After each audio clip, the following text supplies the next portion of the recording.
In the heart of the galaxy stood a city unlike any other, built with towers of silver and streets that glowed like rivers of light. And at the center of this city rested a sword buried deep into a black stone, a relic said to be older than the stars themselves. No one knew who had made it, only that it had been there since before history was written.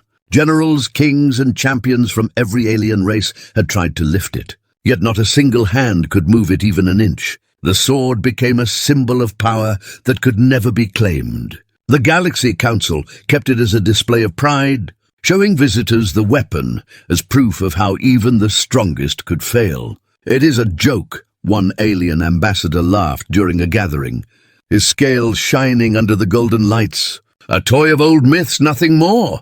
Others laughed with him, raising their cups, but still none dared to ignore the relic. For deep in old records were whispers of a prophecy. It said that one day someone would lift the sword, and when that day came, the galaxy itself would change. The hall where the sword stood was filled again one morning. Crowds gathered as a human walked through the great doors. He was not tall compared to the massive alien guards.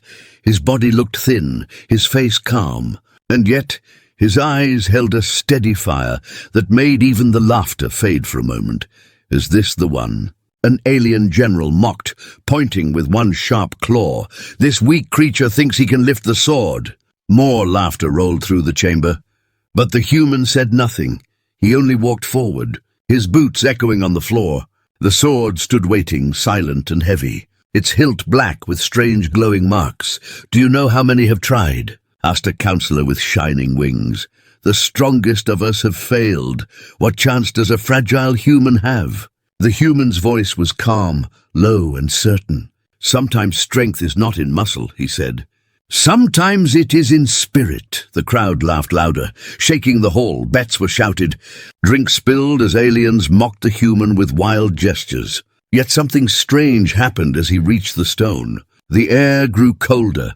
A light shimmered faintly along the blade, and for the first time in centuries the sword seemed to breathe. "Impossible," whispered an old alien with 4 eyes, leaning forward. "The relic has never reacted before."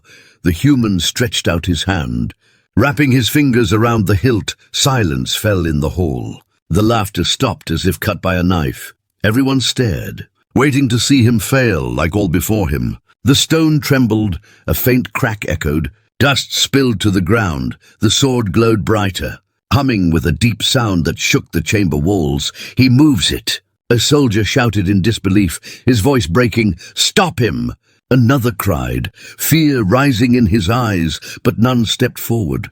None dared. The human pulled slowly, steadily, and with a flash of light the sword tore free from the stone. Thunder rolled across the sky, though no storm was there. The ground shook as if the galaxy itself roared. Aliens gasped. Some fell to their knees. Others stumbled back, faces pale.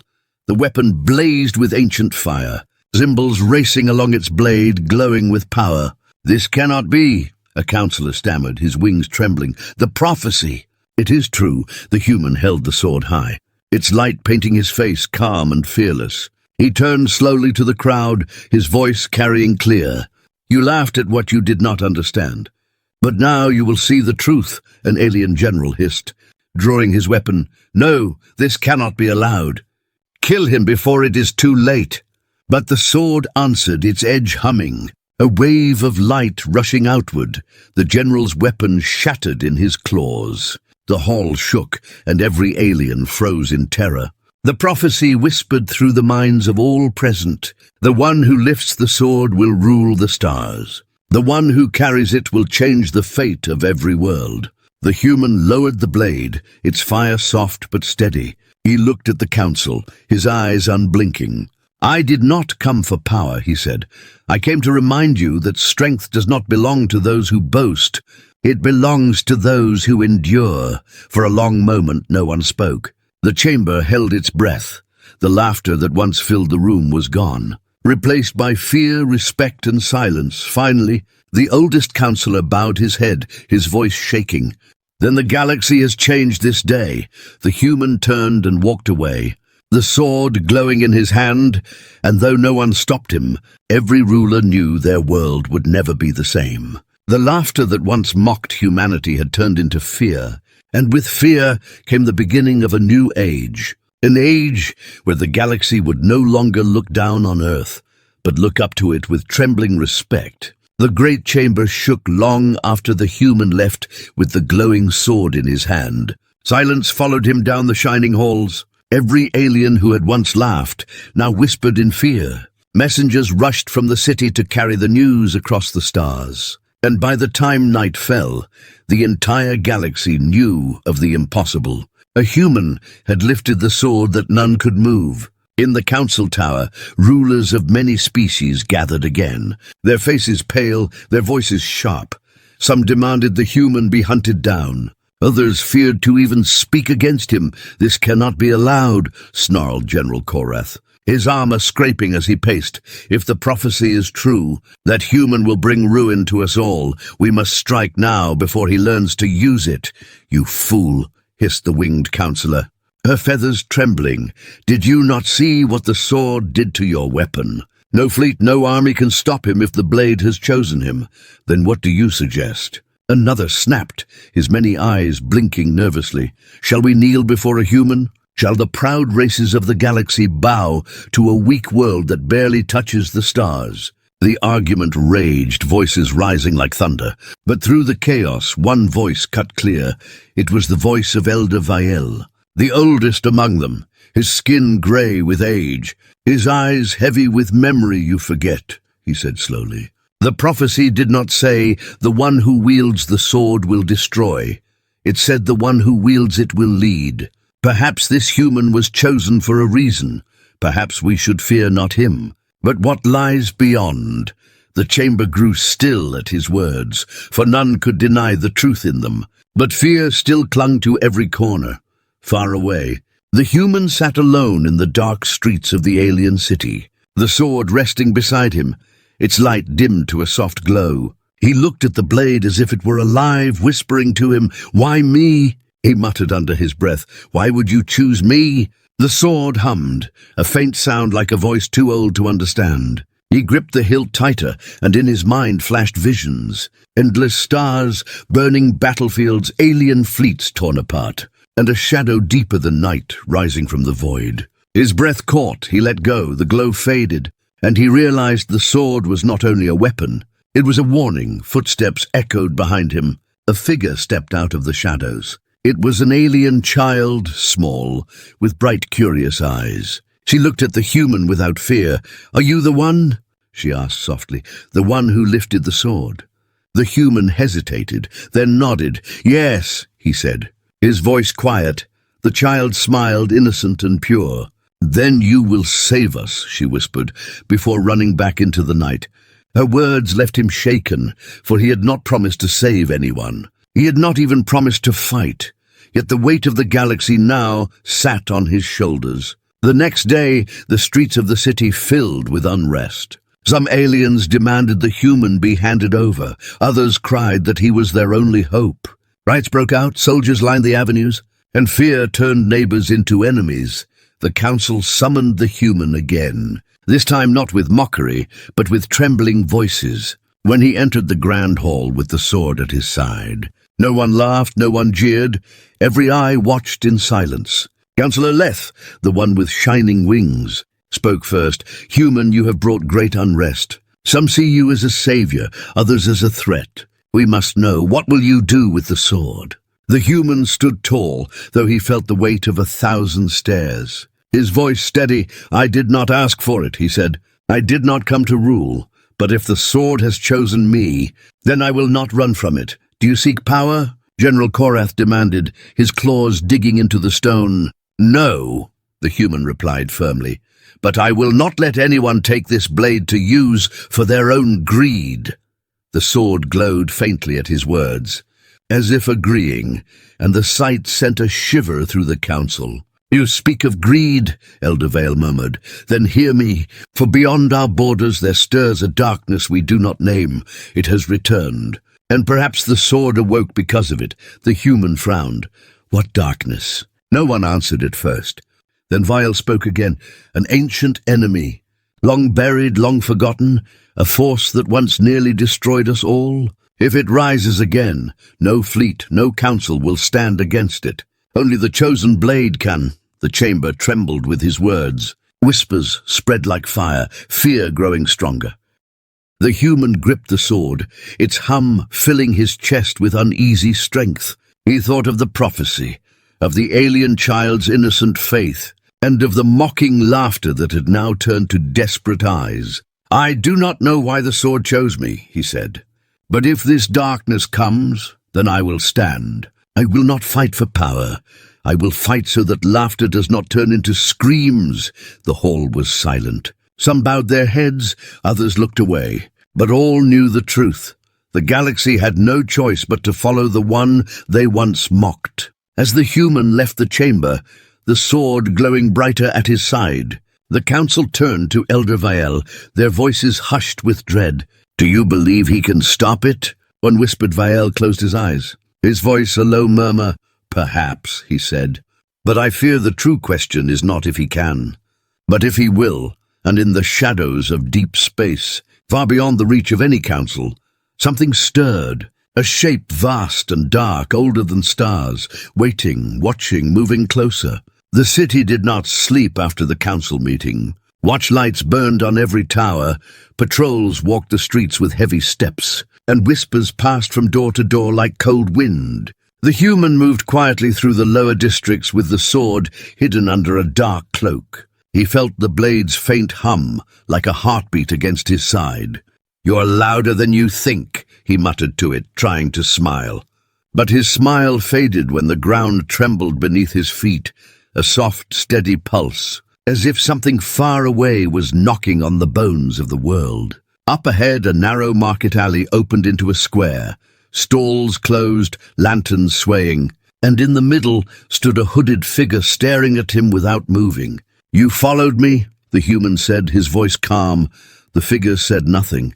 Then it spoke with a voice that sounded like two voices at once, one soft, one broken. "I did not follow. I waited." The hood fell back. It was Elder Vial, but his eyes were wrong, dark as deep water with a silver ring around each pupil. "You are not Vial," the human said, his hand tightening on the hilt beneath the cloak. "And you are not ready," the not Vial whispered. A smile cracking across his face like glass. The lanterns dimmed, the air grew cold, and black dust rose from the square in a slow, swirling dance. The human pulled the cloak back and drew the sword. Its light spilled out in a clean white wave. "Enough," he said. The square brightened. The dust froze in the light, and the false veil hissed. "So the blade still chooses. Interesting." "Who are you?" the human asked. "Speak your own name." The thing tilted its head. "Names are for those who die. I am the breath between stars. I am the reason your council forgot its own history. The darkness," the human said. The not Vial shrugged, a tiny piece of it, a shadow with a borrowed face. The human took a step forward. The sword sang, and the creature's borrowed skin rippled like water. "If you are only a piece," the human said, "why come alone?" "Not alone," the shadow said. And the doors around the square banged open. 3 figures stepped out, a soldier, a merchant, and a child, each with the same silver ring burning in their eyes. The human's breath tightened. The child was the same little girl who had asked him to save them. "Leave her out of this," he said. The shadow's voice slid into the air from every mouth.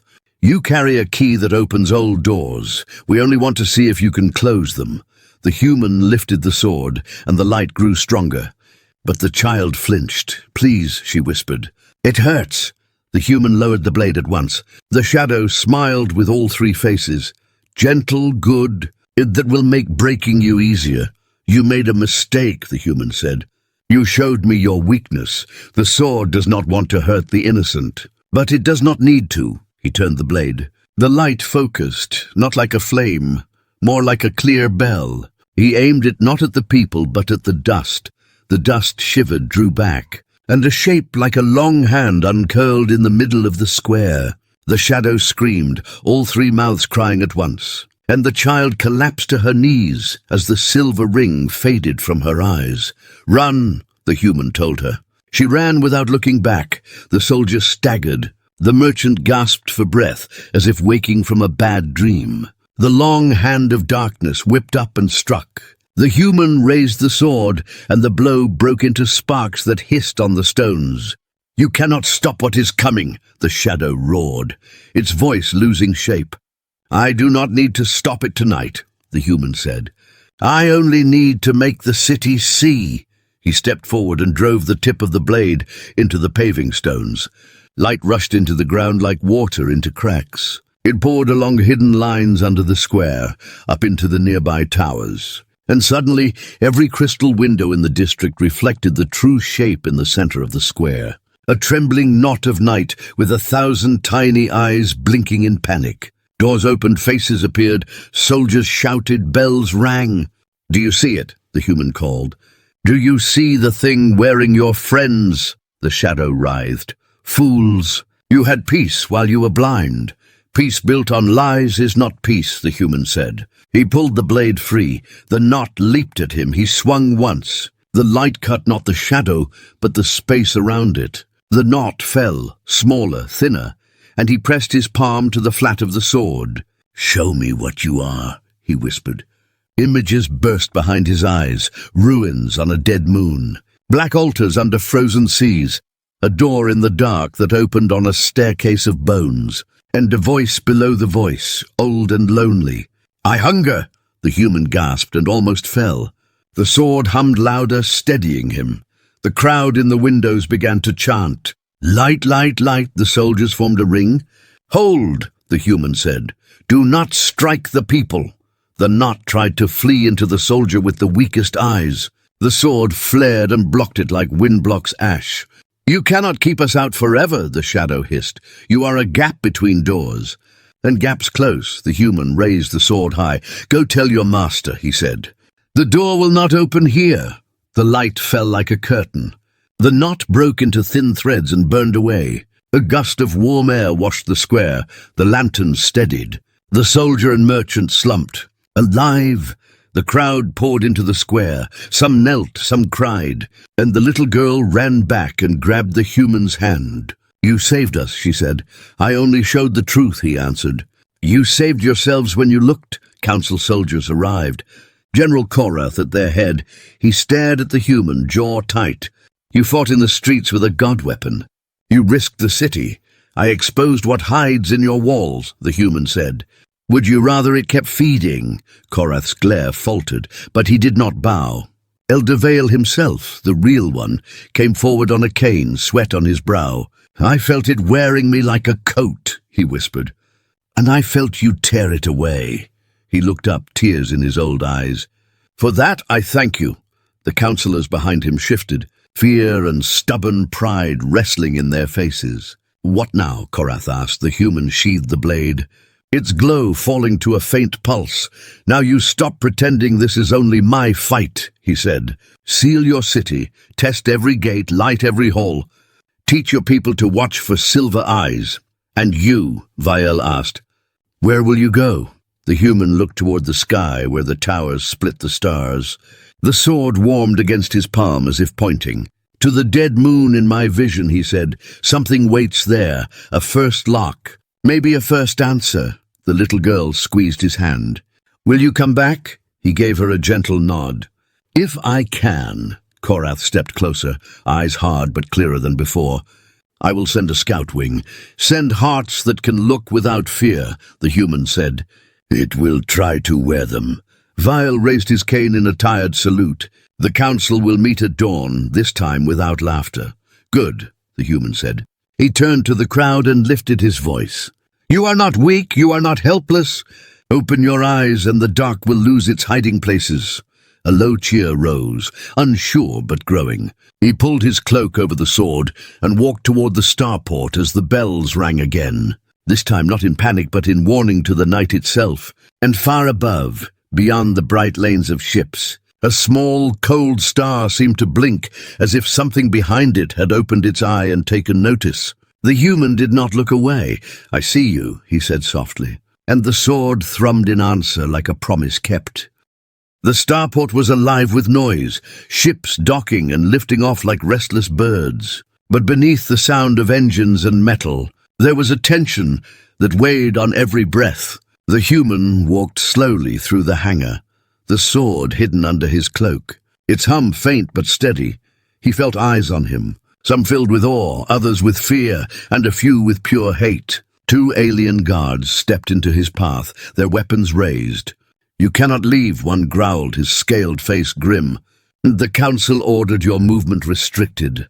"I am not your prisoner," the human said calmly, his hand brushing the sword beneath the cloak. "Step aside." The guards hesitated, a strange flicker passing through their eyes. Silver rings flashing for the briefest moment, then fading. The human stiffened. "You're not yourselves," he said, but before he could move, a deep boom shook the floor, alarms wailed, and the far wall of the hangar split open in fire. A dark shape moved through the smoke, a massive figure taller than any alien soldier, its body twisted with black stone and steel, its chest pulsing with silver light. Voices screamed, "It's here! It's inside the city!" The guards forgot him instantly and opened fire, but their weapons passed through the monster like sparks against a storm. The human threw off his cloak, the sword blazing white as he lifted it high. Every eye turned, and the crowd that had been running froze. The light cut the smoke apart, revealing the creature fully. It had no face, only a shifting mask of shadow. And yet its voice was everywhere at once. "You carry what is mine." The human pointed the blade, his voice hard. "This was never yours." The creature lunged. The floor shattered under its weight. The human rolled aside, the sword slicing into its arm. The blade cut through, light burning across the shadowed limb. The monster howled, shaking the hangar like thunder. Ships tried to launch, but the creature's shadow spread across the floor like black fire, gripping hulls and dragging them down. "No one leaves," it roared. "All doors close until I'm whole." The human pushed forward, his voice clear through the chaos. "You want the sword, but it chose me. It will not obey you." The monster laughed, a sound that rattled bone. "All things obey hunger. Even stars burn to feed it." The battle turned desperate. The human struck again and again, but every wound healed with fresh darkness. For every piece burned by the sword, more shadows poured from the cracks. Soldiers fired from the balconies above, their blasts cutting small holes that sealed seconds later. Elder Viel entered with council guards, leaning on his cane. "Hold it," he cried, "and keep it distracted." The human risked a glance. Distracted for what? Viel's eyes glowed faint blue, runes carved into his cane flaring. "For me to remember what we forgot." He slammed the cane into the ground, and a circle of light spread across the hangar floor. Symbols racing outward, the monster screamed. Smoke twisting off its form. "Old tricks," it spat. "Old lights for old fools." The human realized the circle was weakening fast, cracks splitting through it. Viel's body trembling with the effort. "It won't hold." The sword pulsed in his grip, and he knew what it wanted. Connection. Not just strike, not just cut, but join. He raised it high and stepped into the center of Viel's circle, driving the blade down into the glowing lines. The runes exploded into white fire. For a moment every ship froze in mid-air. Every voice stopped, every shadow locked still. The creature roared in pain as light spread across its body, cutting deep into the silver core in its chest. "No!" It screamed, "This door is mine!" The human pressed harder, sweat pouring, his body shaking with the force flowing through the blade. Viel's voice shouted behind him, "Don't hold back! Finish it!" The sword flared, brighter than a sun. The core split. Light burst outward, and the monster fell apart into ribbons of smoke that faded into nothing. Silence fell. The only sound, the hum of the sword as it dimmed. The human pulled it free, breathing heavy. The hangar floor was cracked. Ships damaged, but the monster was gone. Viel fell to his knees, gasping. Council guards rushed to him, but he pushed them away, staring at the human. "You saw it, didn't you?" "The core," the human nodded. "It was a piece, not the whole." Viel closed his eyes, pain in his voice. "Then the prophecy was worse than we believed. The sword didn't choose you to rule. It chose you to fight what is waking. A murmur rose from the surviving crowd. Fear sharper than before, one soldier whispered. If that was only a piece, what will the whole look like? The human sheathed the sword, its glow fading to a low pulse. He looked toward the stars beyond the broken wall, his voice quiet but firm. Then we find it before it finds us, Korath stormed in. Armor scorched from the blast, his expression a mix of rage and disbelief. You risked the city again, he shouted. You drew it here. No, the human said, his gaze unblinking. It was already here, hidden. Veding, you just refused to see it. Korath's voice faltered, but his pride held. And what happens when you fail, human? What happens when your blade breaks? The human's hand rested on the hilt, his words steady. Then I break before it does. The hanger was silent. All eyes on him, the sword hummed softly as if echoing the vow. And far above, beyond the smoke and broken walls, something stirred in the dark of space, its shape too vast to name. Its hunger growing stronger, watching, waiting. The human walked forward through the rubble, each step heavy but sure, his voice carrying like a promise to every trembling soul. You wanted me to be weak, you wanted me to fail, but I will not. Not while the dark still thinks it can win. And with that, he left the ruined hanger behind, the sound of the sword's hum following him into the night sky, a promise of battles yet to come. The city was still repairing the wounds left by the battle in the hangar. Broken walls were patched with glowing crystal, and smoke still clung to the air like a shadow that refused to leave. But even as workers rebuilt, fear spread faster than fire. Whispers filled every street. If that was only a piece, how many more are hiding? The people asked each other. Soldiers trained harder, eyes watching every dark corner, and the council met in endless circles of argument. The human stayed apart, standing at the edge of the starport, the sword resting against his shoulder, its hum steady, his eyes on the stars. He could feel something pulling him, not in his body but in his mind, a direction he could not ignore. When Elder Vale approached, leaning heavy on his cane, the human spoke first. It's calling, Vale nodded slowly. The dead moon, he said, you saw it in the vision. Yes, yes, the human answered, his voice low, but it isn't just calling me, it's calling them too. Vale's eyes darkened. Then if you do not go, they will. Before the human could reply, General Korath stormed into the chamber, armor clanking, his face twisted with suspicion. You brought the monster here, he barked. Did you walk with the blade and shadows follow? How long before the city burns because of you? The human turned calmly. His voice sharp but quiet. The city was already bleeding. You just chose not to look. Korath's hand went to his weapon, anger flashing in his eyes. But Vile raised his cane between them. Enough, he snapped. We do not have the time for pride. He looked at the human.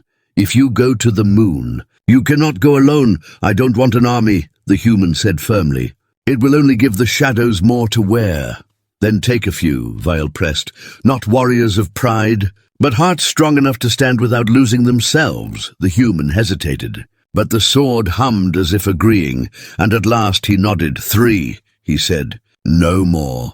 That night 3 stepped forward, a young alien soldier with skin like polished stone, a mechanic who had lost her brother in the hangar attack, and the little girl who had once looked at the human and said, Save us. She stood small but unafraid.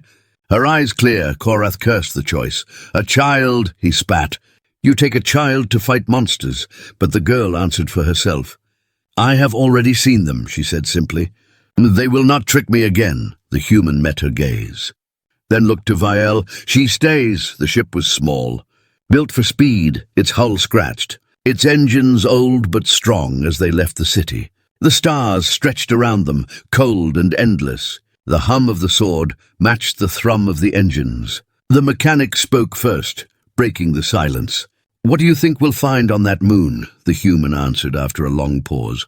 Answers. The soldier gave a hard laugh. Answers don't stop monsters? No, the human said, but truth does. The ship cut through the dark, and soon the dead moon appeared. Grey and cracked, floating silent in the black. No lights, no cities, only shadows stretched across its broken surface. The girl pressed her hand to the glass, whispering, "It's watching us." The mechanic checked the scanners. Frowning, no energy readings, no life signs. "Nothing, exactly," the human said, gripping the sword. "That's what makes it wrong." They landed in a canyon split deep into the surface. The air thin and dry, their boots echoing on the stone. Symbols carved into the walls glowed faintly as they passed. Words no one spoke anymore. The girl touched one and gasped. "It hurts." "Don't touch them," the human said quickly, pulling her back. "They're not walls. They're locks." The canyon ended at a door taller than a ship, made of black metal veined with silver. The sword hummed louder in his grip. "This is it," he said. The soldier stepped forward, hand on his weapon. "Then open it!" The human shook his head. "Not yet." "Not until we're ready."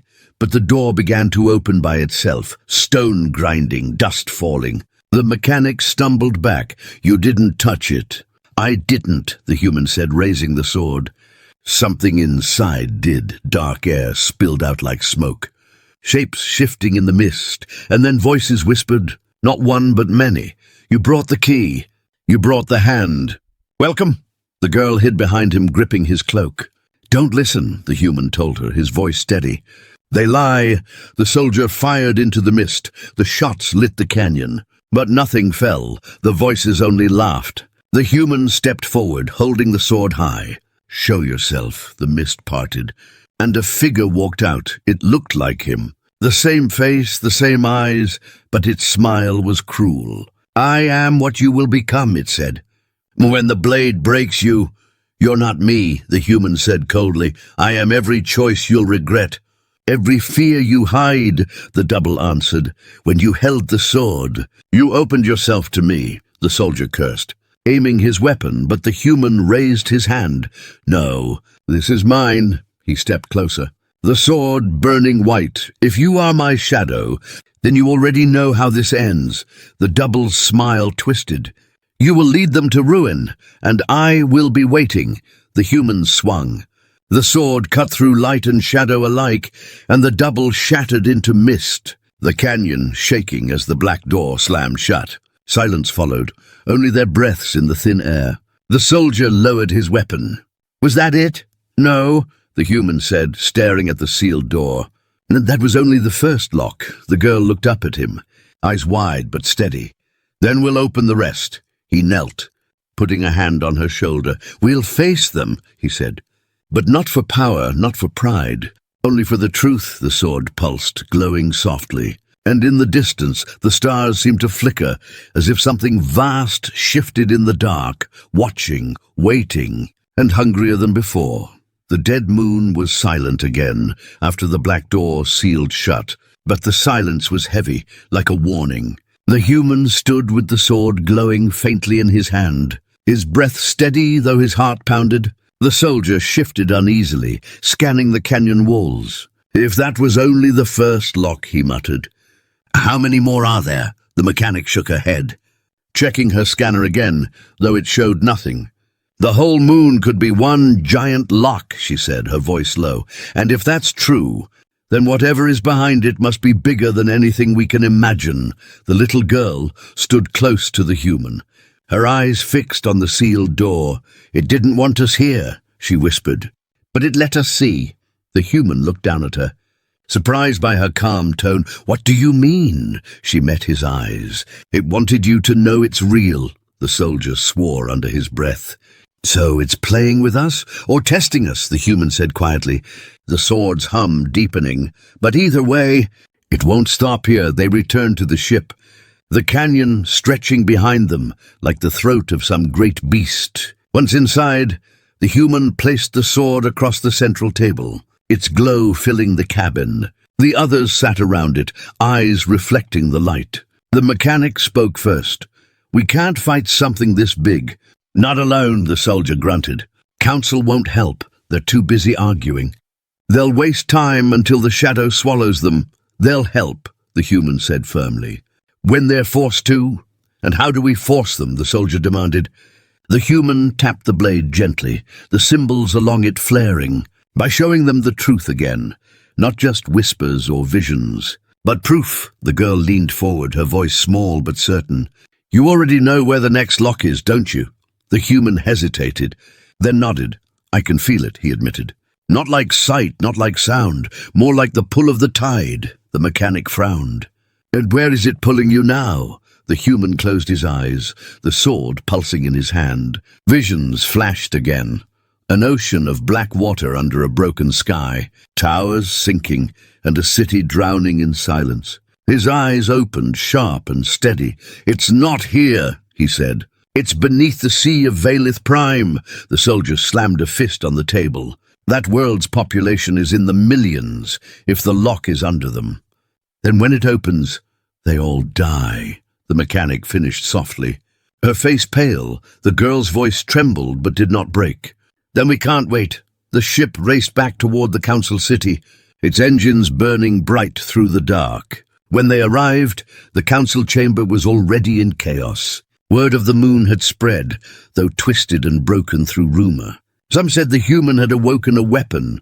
Others whispered he had opened a path for the shadow itself. Korath stood at the center, roaring. We should have ended him before he left. Now the moon is alive, and we don't know what he's unleashed. The human entered with the sword in hand. The glow silencing the chamber, his voice carried strong and clear. You want to keep arguing until the stars themselves fall. But I won't let you. The next lock is under the sea of Valith Prime. If we don't act, that world will burn. Gasps filled the hall. Councillors turned pale. Vial struggled to his feet, his old eyes wide. Valith Prime. It was once a holy world, before the waters rose. If the lock is there, then the prophecy was right. The sword was meant to reveal them, Korath snarled. And if he is lying, if this is just a trick to gain power, the human stepped forward. Raising the sword, its light flooding the chamber, shadows peeled away from the walls, revealing silver rings glowing faintly in the eyes of 3 councillors. The crowd screamed, soldiers moved, and the possessed councillors shrieked in voices not their own. You cannot stop the flood. The human swung the sword once, not to kill, but to cut the shadow loose.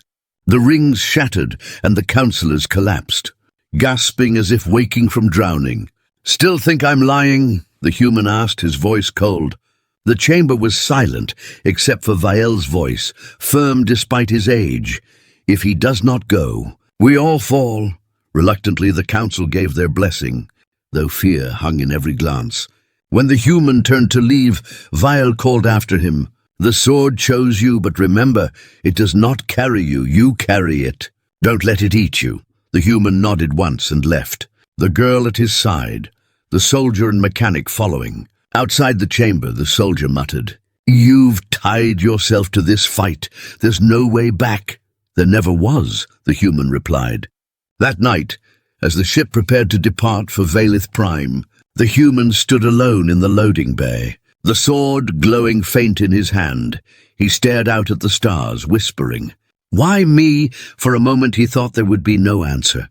Then a voice stirred inside the sword. Not words, but a feeling. Steady and old, because you will not run. The human closed his eyes, took a long breath and tightened his grip. When the others joined him, the girl asked, Will we win? He looked at her. His face calm, though the weight of the galaxy pressed on him. We'll fight, he said. And that's the only way anyone wins.